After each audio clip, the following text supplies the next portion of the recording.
Good morning. I'm here with Paul Lyons, candidate for Overland Park City Council, Ward 2. On behalf of the Johnson County Public Policy Council, thank you, Paul, for being here today. Thank you. The Johnson County Public Policy Council is made up of 10 chambers of commerce in Johnson County.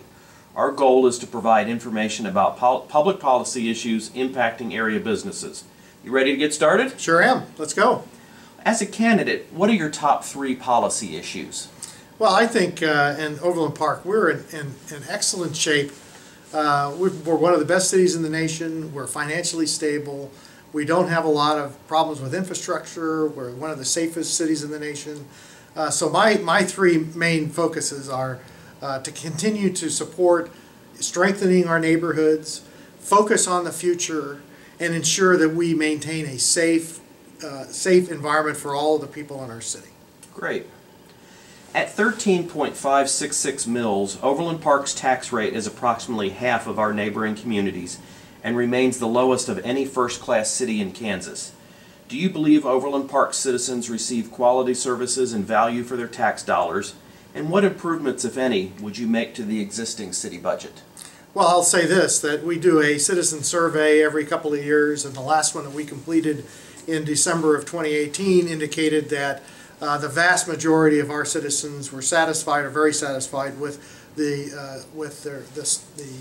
spending of their tax dollars in our city. So they're satisfied that we're using their tax dollars appropriately. I think that one of our strengths is that we look at a 5-year horizon on our budget, so we can react as the economy changes or as our tax receipts maybe vary one way or the other. And it gives us a horizon to be able to respond to that before citizens see significant changes to their services that they may encounter down the road. So I think so your question with regard to what changes I would make, I think at this point we, as our city continues to grow, we need to look at potentially funding our police force and our fire department a little more as we have more population and we need to spread out in larger areas. But by and large, I think we've got a pretty good system and we have a pretty good way of determining how much money we spend from year to year. Good. What role, if any, do you believe the city should play in economic development to bring jobs and capital investment to Overland Park? I think it's critical that the city is open to working with businesses that want to come into our city and develop a partnership to both attract those businesses and to help them be successful in our city.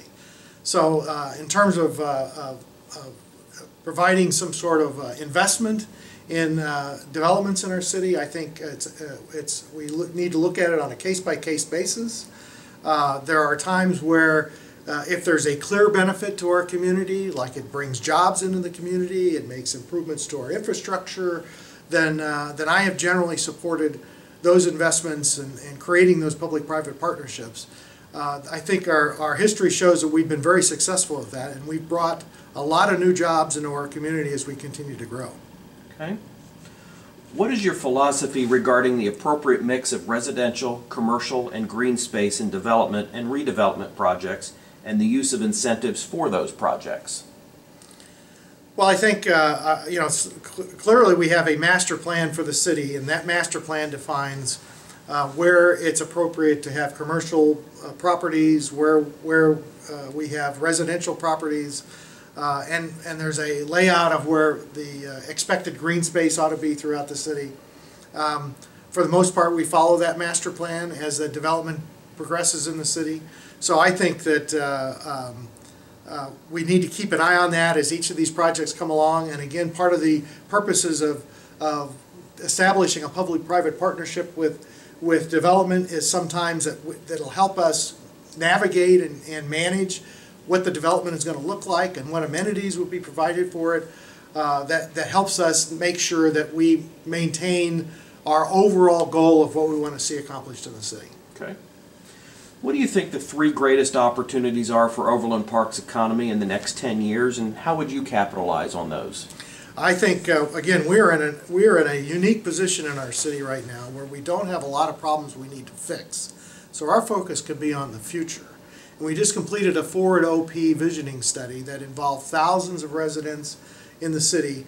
I think opportunities here are to focus on implementing a plan that came out of that visioning study that developed a framework that lets us look going forward. So I think at this point we really have an opportunity to continue to work on improving our quality of life, continuing to develop out our city such that people feel that it provides the amenities and the services that they need, and continue to help strengthen our neighborhoods. Okay. And what specific elements of the Forward OP action agenda do you consider to be among the highest priorities for implementation? I'll give you a couple. There's one of the goals identified by the Forward OP study had to do with providing a gathering space in the city. We have parks in our city, but we don't really have a gathering space where people can come to and see major events and you know, sort of like a Shawnee Mission Park kind of gathering space. And we need to figure out how to provide that somewhere in the central part of our city, I think. Further, there's also one of the other things what I thought was very important is that we want our city to be a welcoming place. We need to do things that help bring all of the people in the community together, to work together, to attract young, upwardly mobile, new hires that want to come into our city and work in our city. We need a diverse population of people that can come here. So we need to do things that work on attracting those types of people to our city. Okay. As the second largest city in the metro, what is your philosophy on the role Overland Park should play in terms of metro area issues? Well, the success of Overland Park is actually dependent upon the success of the other cities in the metropolitan area. It's not Overland Park versus everybody else. So I tell my friends in some of our other communities all the time how it's important for Merriam to be successful. It's important for Prairie Village to be successful. It's important for, I had a discussion the other day with some folks from Wyandotte County that were from KCK. And I told them that I would be happy to work with them to figure out how to develop a relationship between Wyandotte County and Overland Park, because Wyandotte County we want to be successful. So it's not just each city in isolation, it's our whole metropolitan area that need to work together. If we work together, we can make the whole metropolitan area successful. Okay. And as we wrap up, why don't you tell me why you're seeking public office? What do you think distinguishes you from your opponents in this race, making you best suited to serve?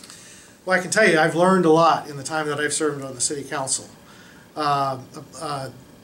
A lot of things that I had expected before I got on the council turn out not to necessarily be the case. You learn a lot about the details of how government operates. You learn a lot about the details of the laws and regulations that we're restricted by.